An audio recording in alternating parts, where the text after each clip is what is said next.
We're coming, and we ain't backing down. We don't need a bunch of cats in here looking in the mirror. Everybody just do your job. You understand that? Hey, will you shut up? I'm bitterly disappointed with the officiating today. Guys being dudes. And they run through our like through a tin horn, man. Thank you, Lee. Thank you, Richard Johnson. I'm Alex Kirshner. Richard, how are you today?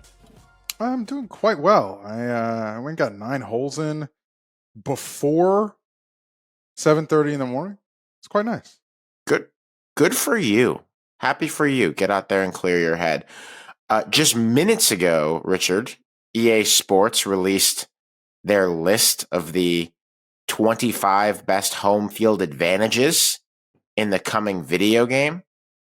And this is a real thing. This will affect the playability of the game in those stadiums. Can you guess who came in number 1? Purportedly the hardest place to play in college football. Well, it's got to be LSU, right? The Tiger Stadium at night. No, you would think it's Kyle Field. What? Little charitable, is it not? What feels a little charitable. What?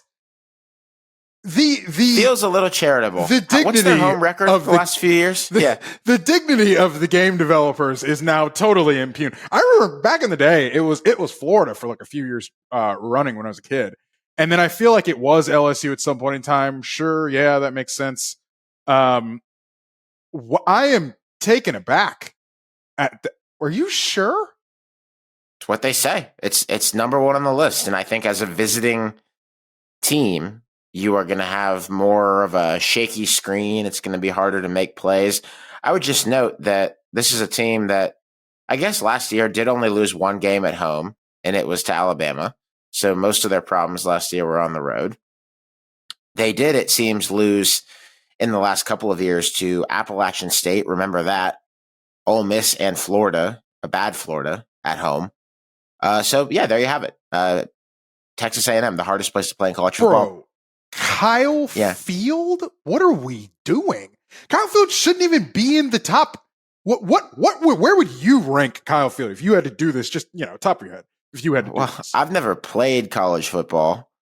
And Kyle Field is actually a stadium that I've yet to hit. I'm kind of gradually working my way through. But based on a lot of the big venues, some of this is based on LSU and reputation. Georgia are the 2 that I've been to that I have found the most challenging game day environment from, just kind of interpreting it from the stands. Maybe probably LSU above Georgia though. I would say that Penn State can be tough because it's cold and everyone wears the same color shirt. And that really would intimidate me as a visiting player. If I'm there for like a whiteout game at Penn State, I'd be like, whoa, all these people are wearing the same shirt. I'm going to drop this pass. I've pulled it up since we've talked. It's to the point where I think like the Texas A&M ranking is like an error to me. Like it's like they pushed out the wrong graphic. Like it's like I'm looking at the, off the top of my head, I won't do the whole thing, but behind A&M, apparently. Bama, LSU, Ohio State, Georgia, Penn State, Wisconsin, Oklahoma, Florida State, Florida. That's your top 10. Then there's Oregon, Clemson, Tennessee. Yeah, like all those, makes sense. Williams-Brice Stadium, by the way, at 15 is one of the things that I always say. People ask me what's like the most surprising, really good Saturday environment. Williams-Brice, that place is jumping, whether they're good or not good. Really fun. So yeah, like these rankings make sense. Virginia Tech at 17. Utah's up there. What? Texas A&M's number 1? Look, Utah should be higher than 18th. And I know we've got devs on the game who listen to the show. I know. And who I like. You're fucking up. Utah ought to be higher here. I think Utah and Virginia Tech ought to be higher. And I think what's happening on this list is that programs other than A&M, actually, I guess this kind of is where the argument falls apart. It's just a lot of winning programs up at the top. But then A&M is kind of that's exactly where the A&M falls apart. A&M is vaulted upward here. People get precious about A&M's game day environment. Remember, like 2015, 16, UCLA had a season opening game there, and Josh Rosen gave some pretty banal quote about it, where he was like, "Once it's that loud, it's all the same compared to other stadiums, just because." It gets to a point where no matter exactly what the decibel level is, you just can't really hear. And the entire college football internet and obviously like the Texags types we're like, wow, Josh Rosen saying that we're not loud here in College Station. People take pride in it. I guess that's what you do if you're Texas A&M, because you have that to hang your hat on. You don't really at this point have results, but maybe Mike Elko will change that. Yeah, you take pride in not winning a national championship since colored television was invented. Richard, we are pushing one of our favorite buttons on the program this week. That is the button of the mailbag. It's an opportunity to listen to questions from our beloved paying subscribers at splitzoneduo.com. Most of the mailbags that you get at Split Zone Duo are Stephen Godfrey's single wing programs. Godfrey is out this week, but you and I usually do about one a summer. It's kind of a right of summer, like conference previews are about to start. So what's on your mind? These are our subscribers at splitzoneduo.com asking these questions. Thanks very much to them. Also, thank you to Homefield at homefieldapparel.com. You can use the promo code SZD20 for 20% off your first order. Banger after banger after banger coming out into the Homefield catalog the last couple of weeks. Just in these past couple of days, the Delta State Fighting Okra have made their way to Homefield. So congrats to Delta State and to Homefield. The collection is beautiful, as they all are when they launch at homefieldapparel.com. And you can also find dozens, I think at this point, well over 100 other schools. You can find things like the Indy 500 collection, other racing collections. Arrow McLaren is one of them. You can get the Jeff Gordon bomber jacket. There's all kinds of stuff now that Homefield has gotten into in the past couple of months that I have had the chance to sample in my own closet and that I highly, highly recommend at homefieldapparel.com. Also want to say thank you to Nokian Tires, our dear friends of this program as well. Especially happy, Richard, for Wes Bowling, friend of our show, the guy who basically made our Nokian Tires relationship happen. Wes has been in Omaha for the last month and change. This is no secret. I don't think you would mind saying this. He's been there on some family business in Nebraska, and he's a big Tennessee guy. And who shows up on his doorstep in Omaha but the Tennessee Volunteers baseball team to play against A&M in the College World Series? And last night, Tennessee wins the College World Series in front of Wes and the rest of the Tennessee fans in attendance. A lot of Tennessee fans working for Nokia, and they got a factory in Dayton, Tennessee. So we are extremely happy for them and happy for you, Wes. Also, sorry, A&M fans, you're catching a lot of strays on the program to start this week. It's no strays. Alex, I have looked up like 3 different outlets blogging of the toughest place to play rankings to make sure the A&M thing isn't a typo. I am shocked the A&M thing isn't a typo. I am taken aback that A&M is 1. That's stunning to me. Stunning. Well, there you have it. I think it should be Utah. Bump Utah up to number 1 and shuffle these things around a little bit. I don't know. We'll see. Looking forward to that game coming out. Less than a month. I am going to be playing it quite a bit, I would imagine. It's been a long time coming, so can't wait for it. Richard, mailbag time. We have a lot of good questions from our subscribers. The first one is one that I have hand-selected for you. It is from Jordan W. A lot of anxiety talk around Florida, I think, coming into this season. Which team would Billy Napier least like to lose to? Miami, UCF. Both are on the schedule. I think you can talk your way out of the Miami thing. It's week 1, Florida beat Utah in week 1 a couple years ago, and then look what happened. You know what I mean? Like I think it's not going to be fun. It's going to sting for all the reasons you could think. But I think you can talk your way out of it. But there is Florida just doesn't lose to UCF. I'm sorry. So if you do lose to UCF, it's going to be a very, very distinct issue for Mr. Napier early on. What is that? Week 3, I think. You got to be early. Yeah, it's early. It's in September. Also, Richard, to your point, you say that Florida doesn't lose to UCF. It's not a thing that happens. You are obviously not paying attention to the 2021 Union Home Mortgage Gasparilla Bowl, where UCF won 29-17. Yes, I mean in general. Also, do not throw a fucking bowl game at me ever about results. Your all-time record, Florida's all-time record against UCF is 2-1. Yeah, I don't play is that really often, enough to say that Florida doesn't lose to UCF? Is 2-1 enough to say that? I mean, is 2-0 enough to say that? In status of program, you know what I mean. But yeah, Florida actually doesn't really play UCF much at all. Why is that? They've played USF pretty frequently, more frequently than UCF. Why is it that Florida and UCF don't play each other? They are neighbors. I'm to understand. Yeah, I don't remember. There's probably some reason that I'm definitely forgetting. It is the closest school it's closer to Gainesville than Tallahassee is. Well, depending on what part of Orlando is from, you know what I mean. But yeah, Florida don't. The advice, the prescription advice from me is don't lose to UCF. It's always interesting to me when neighborly schools almost never play each other.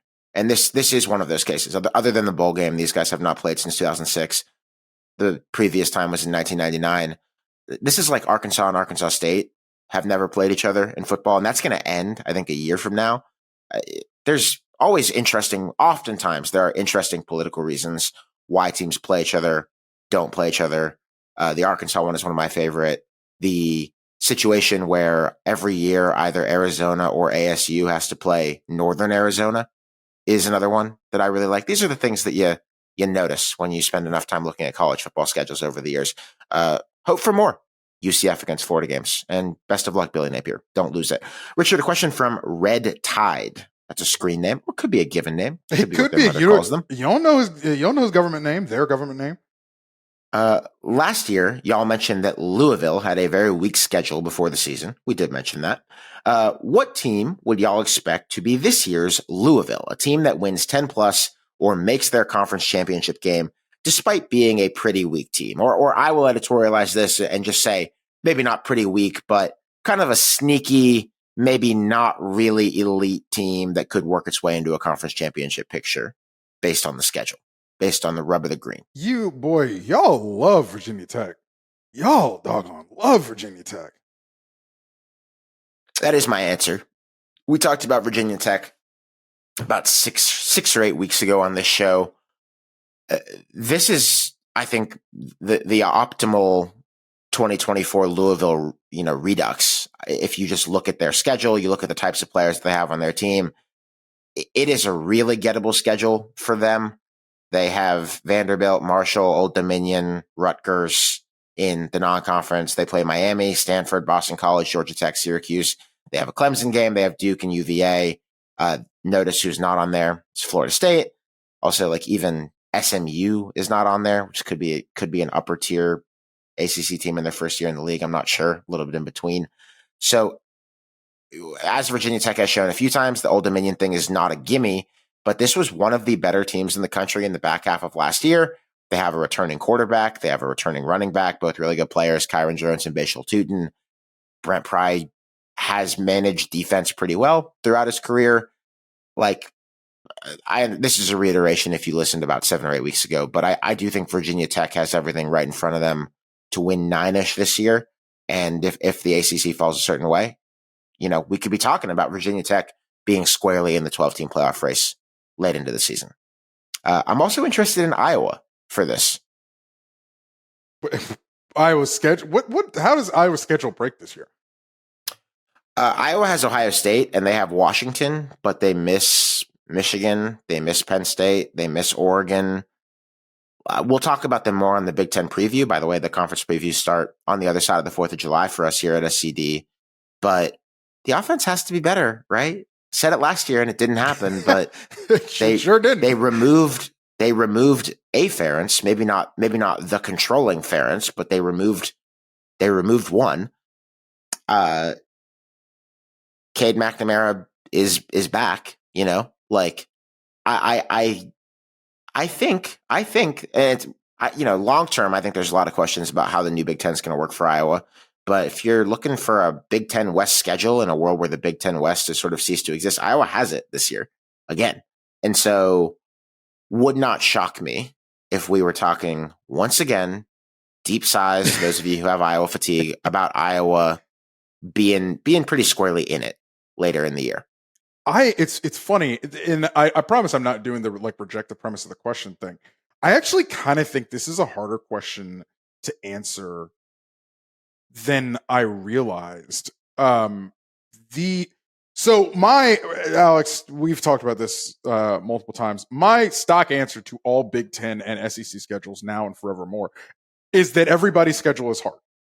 Everybody's got hard teams. Everybody's schedule is hard.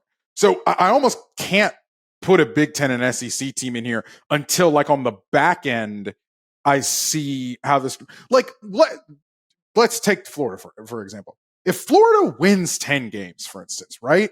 Like one of two things happen, right? Either Florida is a world-beating team that I don't think either of us think they really will be, or some combination of Ole Miss, LSU, Miami, like they all sucked in ways we didn't realize. You see what I'm saying? Like that's the thing that I think is going to happen more often than you're going to start to see that happen more often than not. Like let's say, so Penn State doesn't get Michigan anymore. Obviously they get Ohio State, which lock, stock, and barrel, we know how good they're going to be. But let's say USC shit. Let's just, for argument's purposes, let's say USC just is not not a good football team this year at all. Penn State's schedule is not that hard besides the Ohio State thing. Like it you know what I mean? Now, if you have a USC and an Ohio State, sure, okay. Then it fundamentally changes things. But like, you really can't. It's hard to predict on those two leagues, especially. And then the Big 12 is Parity City. Someone recently told me that it's James Franklin's manifest destiny to be the first guy to lose a home playoff game in the 12-team era. Yeah, feels like it might be. Yeah, that's pretty good. That's pretty good. feels like it might be. I don't know. I think Penn State's going to be in it this year and pick the dumbest way possible for them to lose a game in the first round there in Happy Valley. And seems like something that he would get up to. So, James, you have the opportunity right in front of you. Richard, this is a question about another Big Ten coach from Paul. Is Deshaun Foster set up to fail at UCLA? With $20 million a year in additional costs between increased travel in the Big Ten and calimony, plus a high cost of living in Southern California, ain't that the truth? Are the Bruins at a competitive disadvantage compared to other Big Ten programs? Quick glossary of terms here. Calimony, if you haven't kept up with it, and I bet you have, but kudos to the Cal Bears fans on the internet who I think kind of took this name and ran with it. Is that where it comes from? Internet creation. Yeah. Okay. UCLA and UC Berkeley are in the same system of schools. Obviously, there's the UC, and the powers that be are making UCLA give, I think it's $10 million a year to Cal for a while as a sorry for sort of screwing you by contributing to the demise of the Pac-12 payment. And, for UCLA, they've done the math. It still works for them. I mean, it's still better to be in the Big Ten than it was to be in the Pac-12 and certainly in what became of the Pac-12. But, the finances are real. So, Richard, I want you to take the first crack at the question. Is Deshaun Foster being set up to fail in this context? I mean, I think I think you're more set up to fail when you take a job February 1st. You know what I mean? Than you are, that's the harder thing for me here. The finances of the situation are the finances of the situation. You've gone, UCLA being you here, you've gone to secure the bag. Yes, calimony, understand it. You've gone to secure the bag. You've gone to a harder league. You've gone to a league with more schools with deeper pockets who care about this particular sport. I think he's set up for success from an administrative backing standpoint, as far as why he is there. Martin Germano, Black AD, purposefully went and hired a black coach in Deshaun Foster. It's so, I don't necessarily see set up to fail there. I see the money being the money, and I'm like, all right, at least you're making a bigger bag in the Big Ten. I think he's set up to fail in the same sense that every UCLA head coach is set up to fail. In that you are not USC. You're not USC. USC has its own problems, but you're not them. There's not a lot of space in or near Westwood for a new football stadium, so you're never going to enjoy tremendous game day support from your fans. There's not a lot of facility dollars flying around there for football. That's legendary. I think UCLA is like the example that you would give to aliens if you were trying to explain how, being kind of a well-heeled school does or doesn't translate to football dollars. It was all those years where they didn't even have a full-size practice field on campus. And that took until like a decade ago, or give or take, to remedy that. I imagine that the Calamity stuff doesn't help with that. But I think the biggest problem is that this is just, it's a hard job. And it's only gotten harder as California has become less of a center of elite recruiting. And, I think most people in the industry would now agree that Georgia, Ohio are pretty comparable talent states. It's not like California's in a big three of prep talent anymore with Florida and Texas.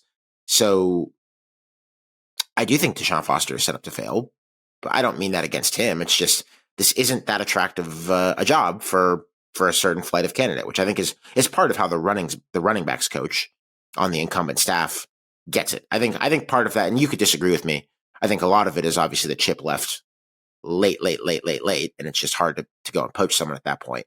But this is not an easy gig, and I don't think Deshaun thinks it's an easy gig. No, but I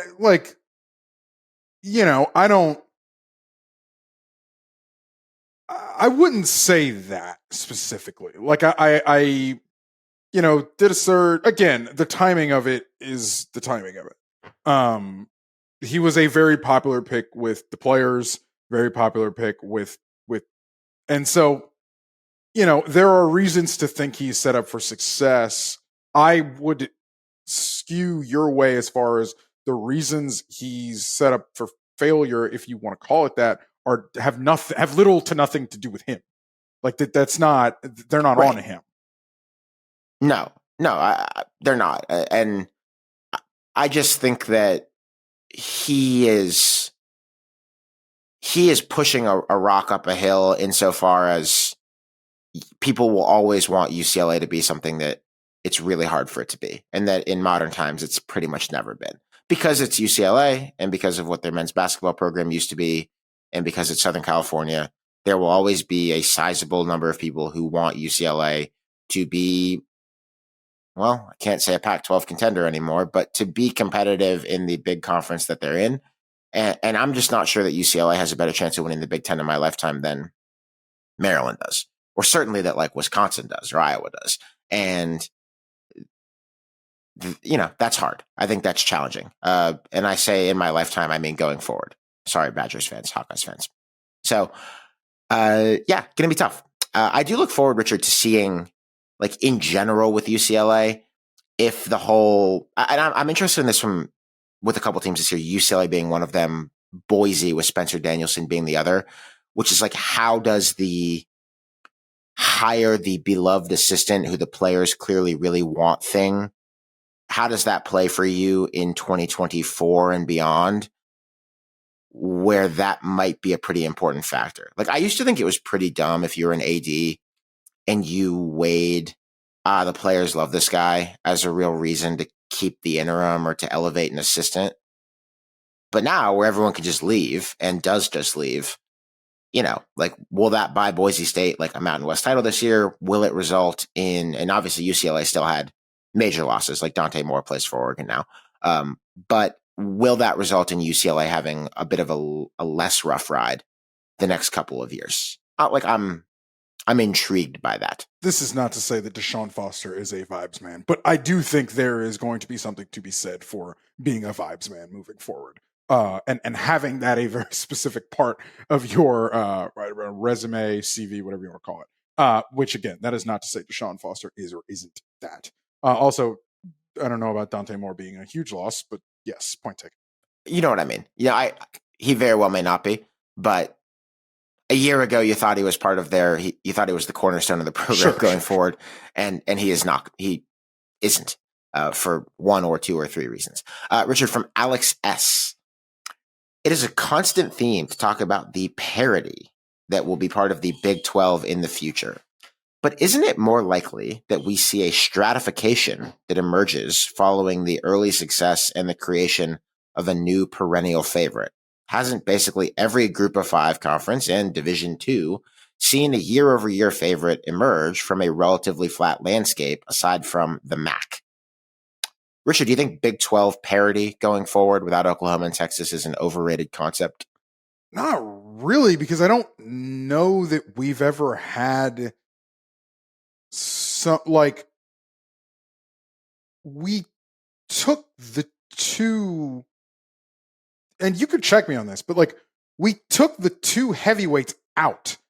Like, we are artificially creating parity in this league, right? I don't, in a way that I'm not sure we've ever done in modern college football. Again, like, I could be wrong about this, but like No, you're not wrong. like we took. Well, Sure, go ahead. Maybe the only comp. Go ahead. So it's interesting because you're taking this in an interesting direction that I hadn't thought about. You know, the Big East had this happen Yeah. before it died and died and died. Yeah. Like, Miami left the Big East, Virginia Tech left the Big East, in a time where Miami and Virginia Tech were something pretty serious. And who were the Big Ten's champions after these schools left the conference? Like, UConn had a crack, Pitt had a crack, Rutgers had a brief moment in what you would call like the realignment window, where the Big East was a little lighter. So I think that might be the best point of comparison, as I just kind of think of it off the top of my head. Like, there has been a moment where a power conference in this century has gone from having some blue bloods, or Miami certainly was, and Virginia Tech was hot at that time. Yeah, there has been some precedent for that. It has happened before, and it did lead to, I think, what you would have to call parity. Yeah. Fucking UConn went to Fiesta. What are you talking about?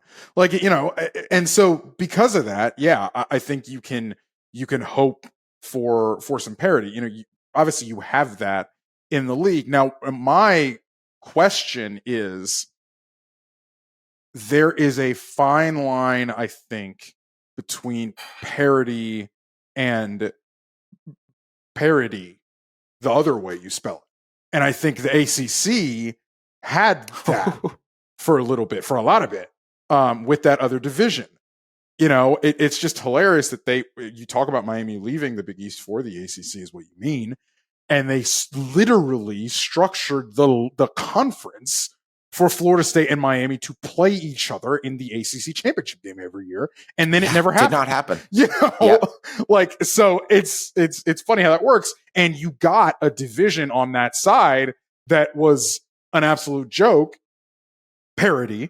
And then you got the other division, which turned into absolute, an absolute heavyweight title fight once Clemson sort of kicked it in gear when Dabo got going, and you got something that you didn't know was going to happen, where you sort of awoken the sleeping giant in Clemson, and you had some fun years. But now that's out of play because we're not in a divisional world. Sure, but I was just making the point. Yeah, but it's interesting. That ACC division, I think, became parody, and I think was on that side of the fine line. And we'll see where the Big 12 ends up.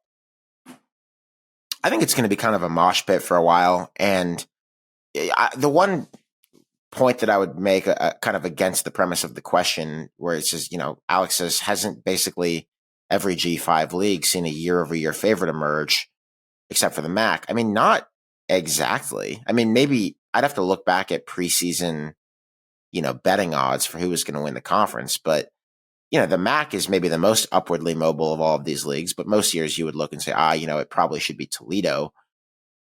I guess the AAC has seen a top tier, and there were a couple of years where UCF and Cincinnati stood above everybody. But, right now it's Memphis, it's Tulane, it's UTSA, it's maybe more. I think the same is definitely true in every G5 league except Conference USA, where Liberty just has more money than everybody else.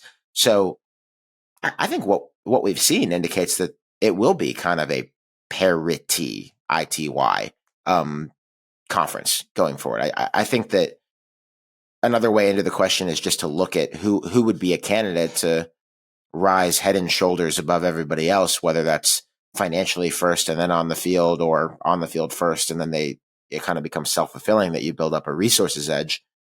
I don't know who's going to do that. I mean, Utah, but we talk about Utah as like this bastion of stability because for 21 years it's been Urban and Whittingham.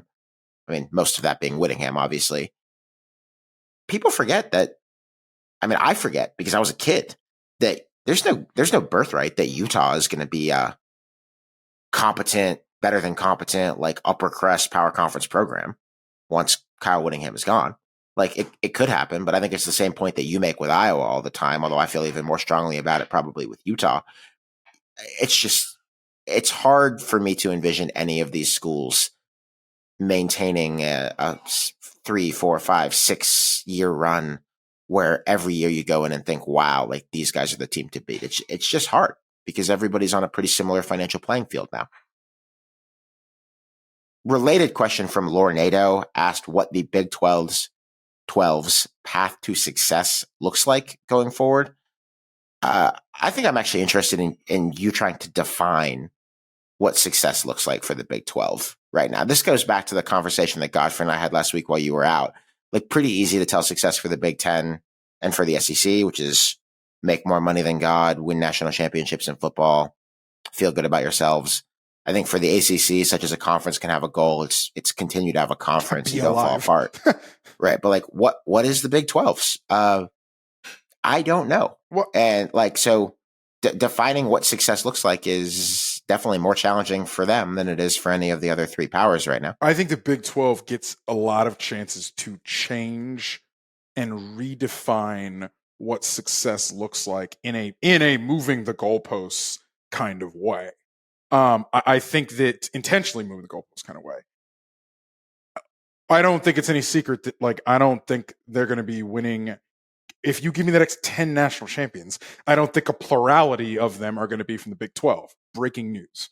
So how do you then define success in an athletics landscape that is football dominate, football first and foremost, and in a sport, obviously, where we keep score and we give out rings for the teams who win the titles? Well, first of all, they're going to point to the boardroom. I know they're going to point to the boardroom. They're already doing it. So you've got Brett Yormark. You've got a guy who's, I told you from the day the guy started, just about, guy's going to do some weird shit. All-State 12.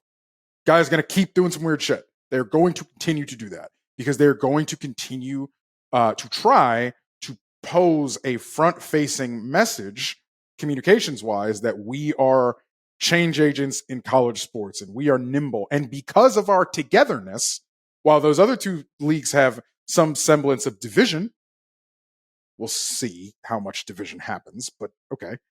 Because those two leagues have some semblance of division, and Lord knows the ACC has more division you can shake a stick at, we're the Big 12. We're united. We are like institutions. We have like budgets, all this kind of stuff, and we're behind our guy. By the way, cannot wait for the time when somebody finally starts to take a snipe at Brett Yormark for something being a bridge too far business-wise. I don't know what that's going to be, but it's going to happen at some point in time, and it's going to be funny. So put that to the side. The other thing is also obvious to me. It's basketball. I know that this is a football-driven enterprise. This ain't, crossover dunk duo podcast, all right? It's called Split Zone Duo for a reason. And for me, yeah, man, hang your hat on basketball. Why the hell aren't you, and I'm sure they're already doing it, but why the hell aren't you sending shots to the ACC whenever you can? Like it's you've got it. You've made yourself the best or second best, whatever, basketball league in the country, and so you hang your hat on that. And I think I think hanging your hat on basketball doesn't work unless you are like it worked and works for the ACC because of Duke, North Carolina, and Louisville. You know what I mean? And Syracuse and whoever the hell I'm forgetting. Like it works because you actually win the championships. And I think for the Big 12, I think once you got Kansas, got Baylor, like Houston, like you can actually it's the best. It is the best. I think both by eye test and by the Pomeroy efficiency. It's the deepest conference in college basketball for sure. Kind of a happy accident. I think that they. Do you think that when that happened, Richard? I remember there were people who were telling you this at the time. They were like, "Oh, basketball's part of the vision here." I don't actually think that had anything to do with any of the decisions they made because I'm an adult. Well, But I it works out.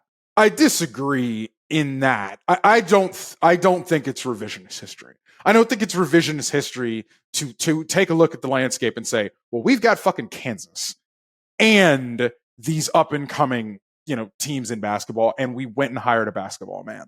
Like, I don't think that's revisionist. I think that is what you do when you are trying to move the goalpost on the thing that you can't compete at the absolute highest level in anymore, which is football at the year in, year out depth championship level. Like it's the Big 12 certainly can have one team or two maybe that you look at and you're like, all right, cool, yeah, national champion. Well, the Big 10 has 4. The SEC has 4. And they don't have to do anything to have those 4, right? They just roll the ball out there. I'm with you. All right, Big 12. You did it on purpose. You wanted a basketball league. You got a basketball league. Fair play. And it is a very good basketball league. I enjoy watching it. Richard, this is a question from, Nick. What are the new middle class Big 10 and SEC teams, and which of these teams will be most disappointed with the recent realignments? If you can't tell, I'm going thematic here. I'm doing some big picture realignment questions. Boom, boom, boom. We can talk about the way the landscape is changing. I would submit. Can I just submit to you who I think is hurt in the Big 10 and the SEC? Please. If I just pick a couple teams. All right, Big 10. Iowa and Wisconsin. Although it's funny because Iowa's schedule shakes out pretty well this year, and they could very well be in Indianapolis again, as we were talking about. I think Iowa and Wisconsin are the Big 10 teams that get the roughest ride because of the new shape of the Big 10. Yay or nay? You with me? Oh yeah. Hell, I think you forgot one too, by the way. Minnesota. Boost. Baby, that shit over with. Hope you had your fun. Jig is up. Did Minnesota? I don't think Minnesota actually got to a Big 10 West championship. Game. I don't know if they actually got. Well, you are right. Actually, to a Big 10. Yeah, so. But yes, I mean, I think could Minnesota win 10 this year? It's going to get harder. Although again, we did talk about this a month ago. I'm a 2023 Minnesota optimist. I love the running back. I love Darius Taylor for them, and I love that Ethan Kaliakmanis is not their quarterback anymore. It ain't 2023 anymore. So I meant to say 2024. Excuse me. I don't remember. I don't remember what year it is when I wake up in the morning. Yeah, I think for the good Big 10 West teams is the simplest answer. Inevitable to me that this is bad for them because on average, it's just going to get way harder to have the 11th best team in the country or the 16th best team in the country and make the conference championship game and get a roll of the dice. So way to die, but it's just going to be a lot harder. And so I think they are losers in that. The checks will get bigger and hey, that's great for the administrators. You know what? I just looked up SEC standings and it gave me the fucking baseball standings. Look, I understand what the SEC is as a baseball conference, but we're losing recipes here, Google. Figure it out. All right. The SEC, I think it's pretty obvious, right? Like, sorry, South Carolina. Give it to me. Like, sorry, Arkansas. Like, sorry, to what extent Mississippi State? Like, these teams that you've seen go on these runs, that's what happens when you bring in bigger fish, especially for like a Missouri and an Arkansas. Like, you've brought in bigger fish from that part of the country, right? You didn't add Clemson, even though South Carolina, I think, is going to be on the wrong side of this as well. You added the teams from that part of the country. So there's a recruiting disadvantage, or not a disadvantage, but there's maybe disadvantage is the right word. So for all those reasons, I think that I also think the middle class is just going to be bigger. Like in both these leagues, by the way, I think that what's going to happen is you're going to see more like the NFL, right? Like everybody's 9-7, right? Like when the NFC South, the whole division was 9-7 last year, whatever it was. Like that is a thing you're going to start to see because you're going to start to see more teams lose more games, right? Because you're playing better teams in a harder schedule. I talk about everybody's schedule is hard now in the Big 10 and the SEC. So, you're going to have a 2 or a 3 loss conference champion that you're going to be like, oh, wow, damn, pretty good football team that lost 2 or 3 games. because of what happened in the calendar or how it shook out or what have you. So while I do think some teams, like I don't necessarily think the floor is going to drop out on let's take South Carolina, for instance. I just think there becomes more South Carolina's teams that are finishing 4-4 in this league every year. I agree with that. And I think the point that the growth of the middle class is going to be self-evident pretty quickly. I think where you have to parse it a bit is you take a program like Mizzou. And, Mizzou had a great year last year. They went 10-2. They hung an 11th, a narratively convenient 11 on Ohio State in the bowl game. No, do not ask me who was playing for Ohio State in that game and who wasn't, because it doesn't fit my agenda, as we've talked about. But Missouri wins 11 games last year. I was at this game. They gave Georgia a pretty reasonable scare, like better than almost anybody last year. And they were a very good team. I think that it is inevitable that, it will be harder for teams like that to do 10-2s, and they'll suddenly be doing 8-4s and 9-3s, because imagine if the South Carolina game or the Vanderbilt game on their schedule last year was replaced with a Texas, which in some years it will be. And so it's just going to make those kinds of dream seasons harder to pull off. But I don't even think that's the way to look at it, because everyone's going to be 9-3. There's going to be a lot of 10-2s. It's going to be really, really hard to do 11-1s in the SEC and Big Ten going forward. Not that they won't happen.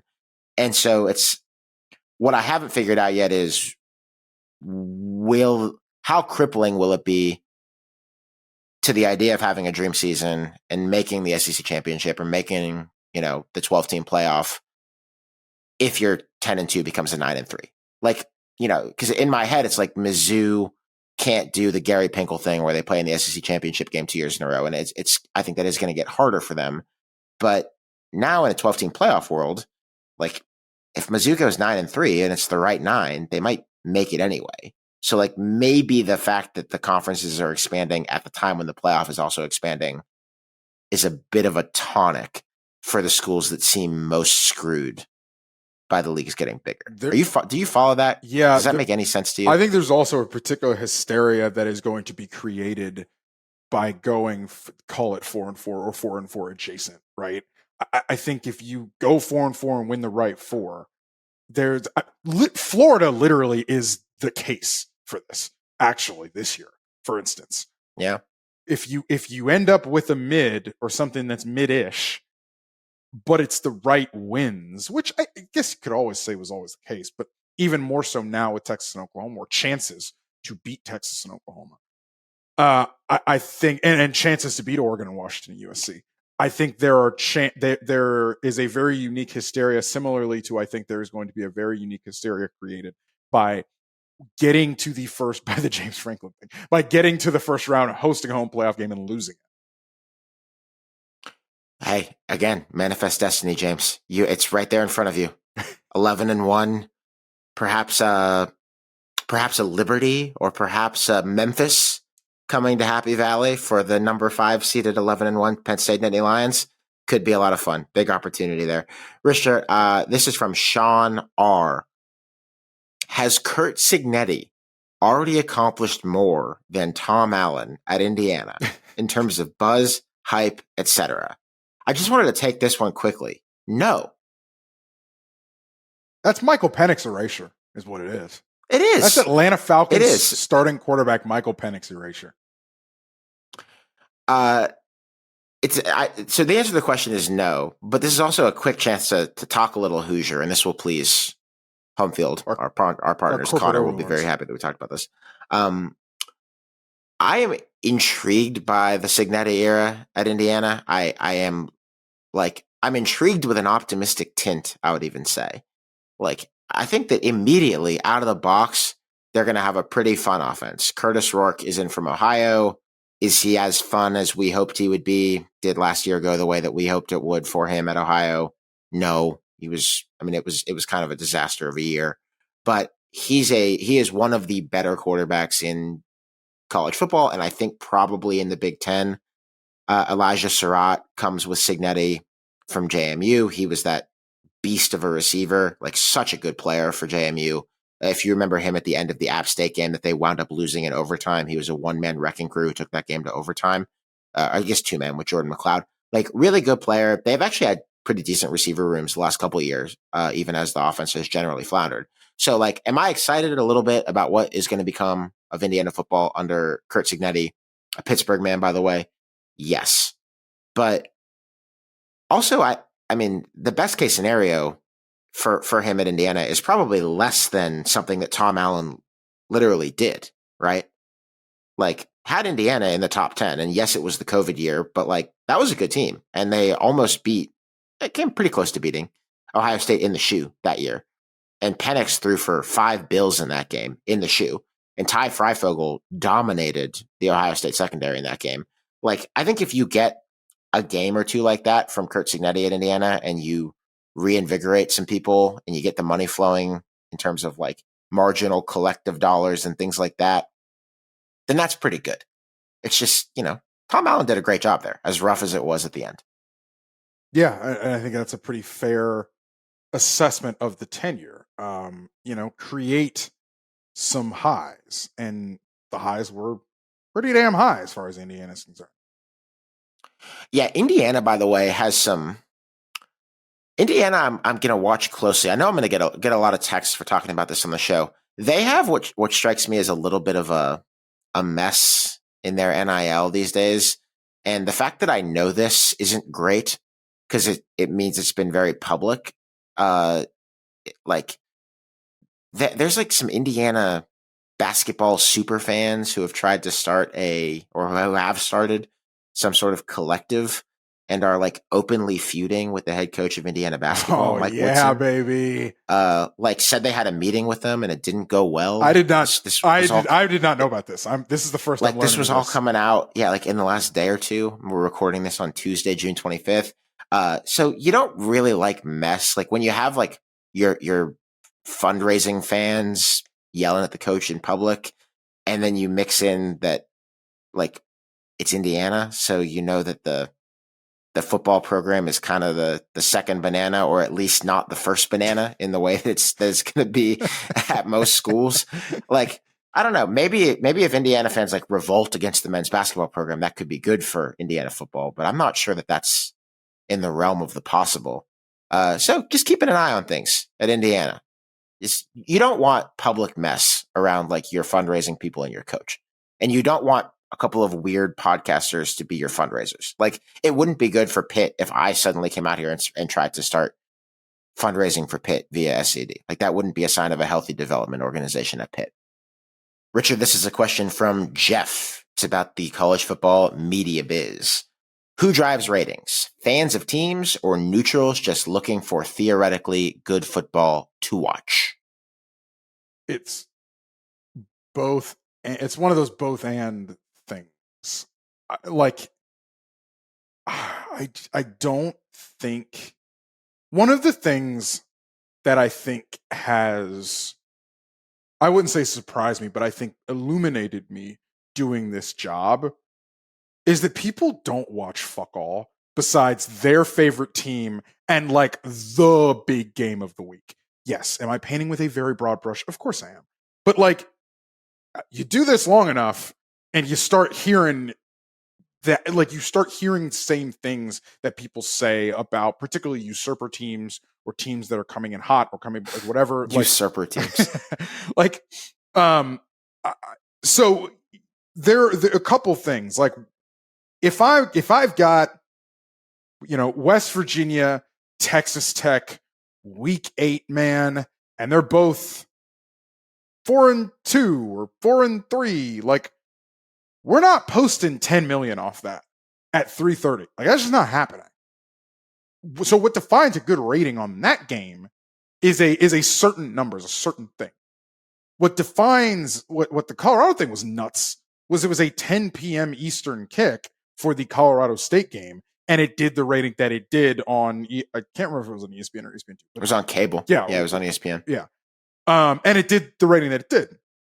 So there's a definition for the 10 o'clock game, like, as far as ratings wise is concerned, that is also different from a 3:30 conference kick. And then there's LSU Alabama at 8 o'clock on, whatever Saturday night it's on. And that has a certain definition for what it's going to do. And that is the game that brings in the rank and file fan because it's a big event. Those two teams are the number one and number two teams in the country. It's prime time. All that stuff kind of comes into it. And then obviously brands matter and all that sort of stuff, and familiarity with brands matter. And the coast to coastness of brands matter. Like I've said this all the time. Like I had somebody one time at ESPN tell me when I worked there, like in retrospect, we should have done the network, not with Texas. We should have done it with Ohio State, because Ohio State fans are fucking everywhere. Yeah. I've said it on the show before, but I mean, Ohio State is like, to me, like if I had to raise an army of people, both because there's a lot of them and they would probably do whatever their generals told them to do, no matter how vile. I mean, Ohio State fans, man, they are legion. There is nothing like them, at least on the internet. And if you look at the demographics of like what they are in the state of Ohio, Ohio State is, Ohio State's a different beast than just about everybody in college football. Like Notre Dame, another that people I don't think are surprised by because of the Catholic Church, but yeah, there's a few. The other thing is, like, I think people, like Clemson is the perfect example.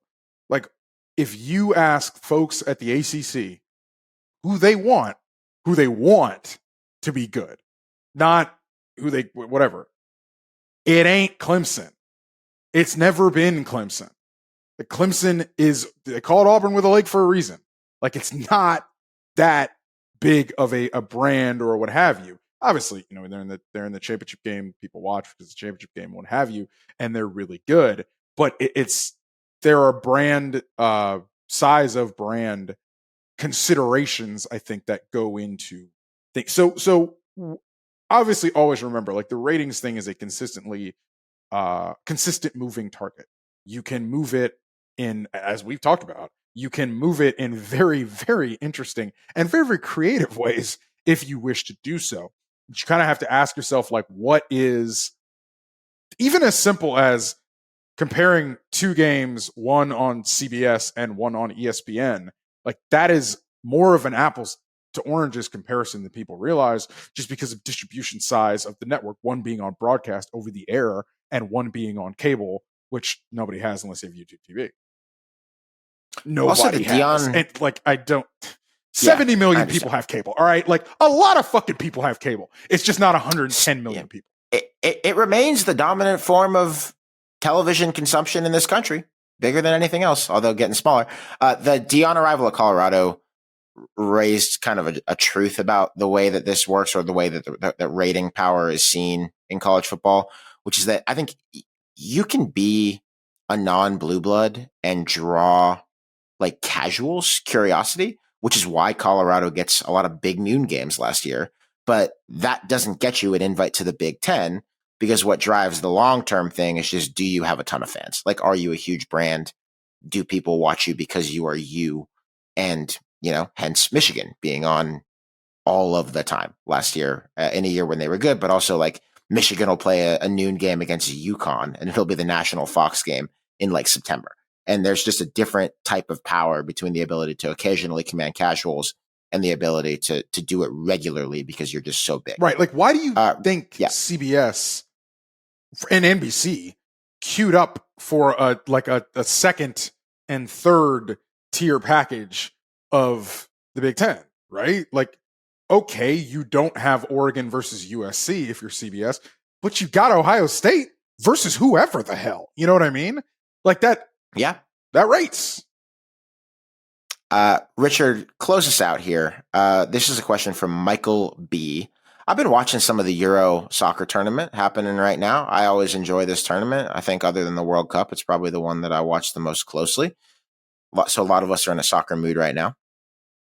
You are being asked to compare and contrast Nick Saban, the recently retired head coach of the Alabama football Crimson Tide, and Pep Guardiola, the manager of Manchester City, the hard scrabble club, mom and pop shop in the English Premier League. Go ahead. So the funny thing about Man City is, like, they were relegated to the third tier way, way more recently than you realize. If you want some fun reading, go ahead and look that up for the listeners. Take a pause of the podcast and look up the last time Man City was relegated, you're going to be actually pretty shocked.